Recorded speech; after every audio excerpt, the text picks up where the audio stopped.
श्री राम जय राम जय जय राम। श्री राम जय राम जय जय राम। बोलिए सियावर रामचंद्र भगवान की जय। पवन सुत हनुमान की जय। उमापति महादेव की जय। सब संतन की जय, सब भक्तन की जय। सच्चियां जोता वाली माता तेरी सदा ही जय। वो सनातन धर्म की जय। सतगुरुदेव महाराज की जय।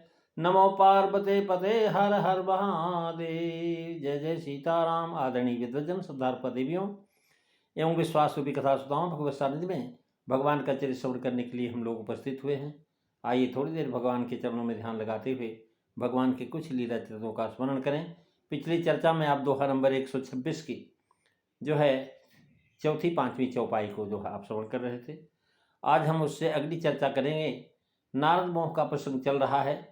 महाराज कामदेव अपनी सेना के सहित नारद जी की तपस्या भंग करने के लिए जाता है और अपनी सेना को पहले देखता तो बड़ा प्रसन्न होता है, क्योंकि कामदेव के सहायक को देख करके हर्षित हुआ। फिर उसके अनेक प्रकार से प्रपंच रचे।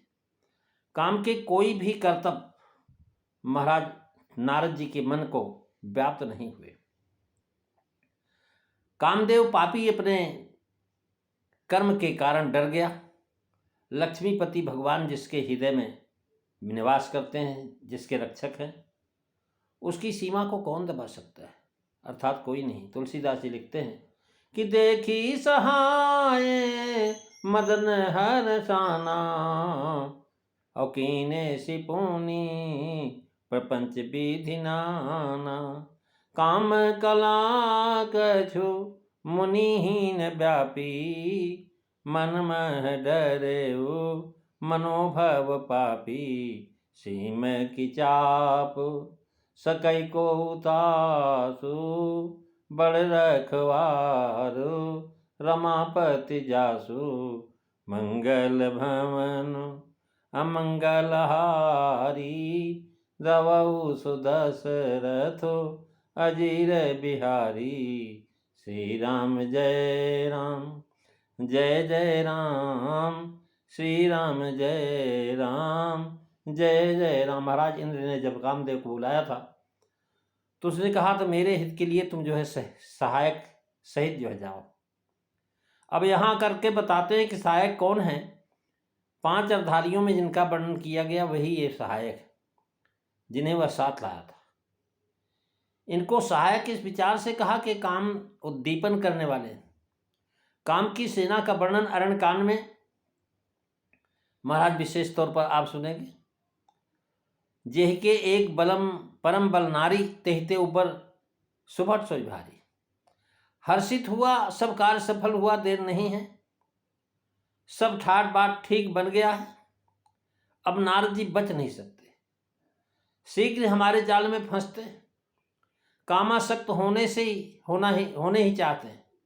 अथवा सहायकों की सुंदरता देख करके प्रसन्न हुआ कामदेव। अब सहायकों की कला का वर्णन कर रहे हैं कि आगे महाराज उसने स्वयं अपना अनेक प्रकार का प्रपंच रखा। जैसे कि सुमन सर अर्थात काम बाण का चलाना,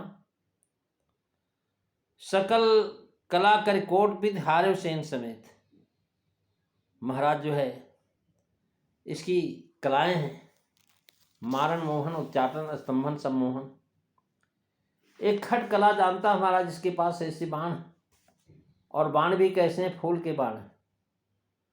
महाराज फूल जो है बड़ा कोमल होता है, यानी काम का बाण जो है अगर कोई चलाए तो महाराज वो बड़ा मीठा लगता है। अब देह यही आश्रम मदम जब गयो निज माया बसंत निर्भयो। अब फिर जो है करने लगा। सहायक सेना को देखकर हर्ष हुआ, पर यह देख करके सहायकों की एक भी कला ने अभी तक नारद जी को कोई असर नहीं पहुंचाया। अब उसने स्वयं प्रपंच रचा। वायु के शोक झोंके से अप्सराओं के अंचल आदि का महाराज हट जाना, ये जो है प्रपंच। लेकिन काम कला कछ मुनि ने व्यापी। रंभा आदि सुर नार सभी नवीना सकल कला अस्मसर प्रवीणा। रंभा आदि अप्सराओं ने अपनी समस्त कलाएं की और कामदेव ने स्वयं भी अनेक जो है प्रपंच रचे, लेकिन काम कला न व्यापी। यह कह करके महाराज भाव स्पष्ट किया, काम कला का स्पष्ट वर्णन किया। अब निज भय डरे मनोभव पापी भाव यह कि नारद जी की ओर से महाराज भय नहीं है, लेकिन जो गलत काम करता, बुरा काम करता, उसके मन में अपने आप भय हो जाता है। मुनि ने तो किंचित भी प्रतिकारात्मक क्रूर दृष्टि उसकी ओर नहीं किया, परंतु उसने नारद जी से जो दोह क्रिया है इसी से वह भयभीत हो गया। पर द्रोही की होय निशंका, इसी से महाराज डरे। भाव यह कि महाराज पापी निज भय शब्द दिया, यानी पापी जो है सदा भय में रहता है, सदा अपने पाप के कारण ही डरता रहता है। रावण ऐसा महाप्रतापी महाराज, और जो है उसने बड़े अपराध किए, फिर भी सीता हरण के बाद जब चलने लगा तो महाराज उसकी उपमा स्वान की दी है, चला उताइल त्रास न तो ही। महाराज बहुत भयभीत होकर के वहां से चला। तो कामदेव का डरना भी स्वाभाविक है, यानी उनके देखते देखते अपराध किया, कहीं साप न दे दे। नारद जी को अगर पता लगा कि मेरी समाधि भंग करने आया था तो साप दे दे, तो महाराज डर गया। और यहां महाराज जो है यद्यप उसका भय निर्मूल साबित हुआ। मनोभाव का महाराज भाव यह है कि काम मन से उत्पन्न होता और नारद जी का मन सहज विमल है, इसलिए काम की कलाएं उसको नहीं व्यापी। जब काम ने शिवजी पर चढ़ाई किया तो लोगों को व्याकुल कर दिया था, उसको पापी नहीं कहा। अब यहाँ पापी भी इसी शब्द देते, कारण कि इंद्र ने दुष्ट भाव से काम को देवर्षि नारद पर चढ़ाई करने को भेजा था। इसी वक्ताओं ने इंद्र को सट स्वान जड़ कहा, कौआ कहा, निर्लज्ज कहा, उसकी निंदा किया, और सहायक कामदेव की भी निंदा किया। दुष्ट के संग से महाराज तथा जो है दुष्ट कर्म करने से निंदा होती है। जब शिव जी पर इसने चढ़ाई की थी तब उसमें महाराज सबका उपकार था, और उसमें ब्रह्मा आज सभी का सम्मत था, इसी से वहां निंदा नहीं हुई। इतना ही नहीं, परंतु भगवान श्री रामचंद्र जी भी स्वयं शंकर जी ने हामी भर ली थी, पार्वती जी को जाकर के ब्याह लावेंगे। महाराज सम सुजान बैठे हुए, और ब्रह्मा देवताओं ने महाराज लोक हितार्थ काम को भेजा था।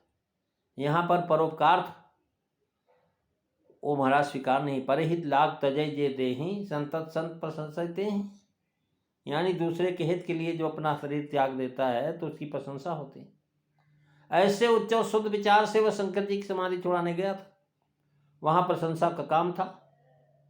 कुछ सोचा विचारा, इंद्र की बातों में आकर के घमंड में हर्ष से फूला नहीं समाया। भगवान के भक्त के भजन में बाधा डालने में तत्पर हो गया, अतः उसे पापी कहा। और नख महाराज शिव जी के ऊपर भी गया था। मुनि के मन में काम का प्रपंच नहीं व्यापार, इससे पाया गया कि मुनि के मन की वृत्ति जो है महाराज भगवान में लगी हुई है। मन की सीमा की उपमा दिया। सीमा का अर्थ है मर्यादा, यानी हद और मोड़। मन ही से काम की जागृति होती है, वहीं से काम की प्रवृत्ति होती है, वहीं काम अपना छल प्रकट करता है। अतएव मन को महाराज बस में कर लेना है, यहाँ पर आई सीमा को दबा लेना कहा है। जैसे कोई राजा, जमींदार या किसान दूसरे की जमीन जो महाराज कब्जा कर ले, वैसे ही काम दूसरे के मन में महाराज पलमात्र में दखल अधिकार जमा लेता है। और कह रहे हैं कि महाराज लेकिन जब प्रभु कृपा होती है, जो पे कृपा रघुपति की पाल की, बैर से कहाँ सर हो इन बाको बार भगत जो कोई कोई उठा उपाय करे। हैं काके दो शीश के जो हट जन की सीम चरे। तुलसीदास रघुबीर बाहुबल सदा भय काहू न डरे। महाराज सीमा ऐसी सीम को चाप सके को तासु, अर्थात नारद जी के मन में रमापद के मन में अनुराग, रमापद के पद में अनुराग लगा हुआ। अगर काम वशीभूत करता तो महाराज अनुराग उत्पन्न होना नहीं होता। इसी से यहाँ रखा करने में महाराज रमापति को रखवार कहा। रमापद को रक्षक कहने का भाव है कि जैसे लक्ष्मीपति भगवान विष्णु रमा जी की रखवाली करते हैं, वैसे ही वे अपने दासों की भी रक्षा करते हैं। काम ने भगवान शंकर की समाधि तो छुड़ा दिया और नारद जी की समाधि नहीं छुड़ा पाया। महाराज कैसे आप समझ सकते हैं? इसका मतलब नारद जी बड़े हो गए? नहीं महाराज, शिव जी नारद जी के साथ में भगवान की कृपा थी और शिव जी के साथ नहीं। क्यों? क्योंकि शिव जी को राम जी ने आदेश दिया था पार्वती से ब्याह करो और वो भूल गए, भगवान की आज्ञा को भूल गए और भगवान के ध्यान को लगा लिए। तो इसलिए समाधि छुड़ाना और विवाह कराना था तो भगवान स्वयं ही मंजूर था। महाराज शिव पुराण रुद्र संहिता में कथा मिलेगी। अब जो है आज बस इतना ही, अगली चर्चा आप अगले दिन श्रवण करेंगे। दोहा नंबर 126 आज पूरा नहीं हुआ है, इसका भाव हम अगली कथा में सुनाएंगे। सहित सहाय सभीत यत मानिहारि मन मैन, गहस जाई मुनि चरण तब कहि सुठ आरत बैन, मंगल भ्रम अमंगल हारी, द्रवौ सुदशरथो अजीर बिहारी, श्री राम जय राम जय जय राम, श्री राम जय राम जय जय राम। प्रेमी सज्जनों आज बस इतना ही, अगली चर्चा अगले दिन। श्री राम जय राम जय जय राम, श्री राम जय राम जय जय राम, श्री राम जय राम जय जय राम। बोली सियावर रामचंद्र भगवान की जय। जय सीताराम। सभी को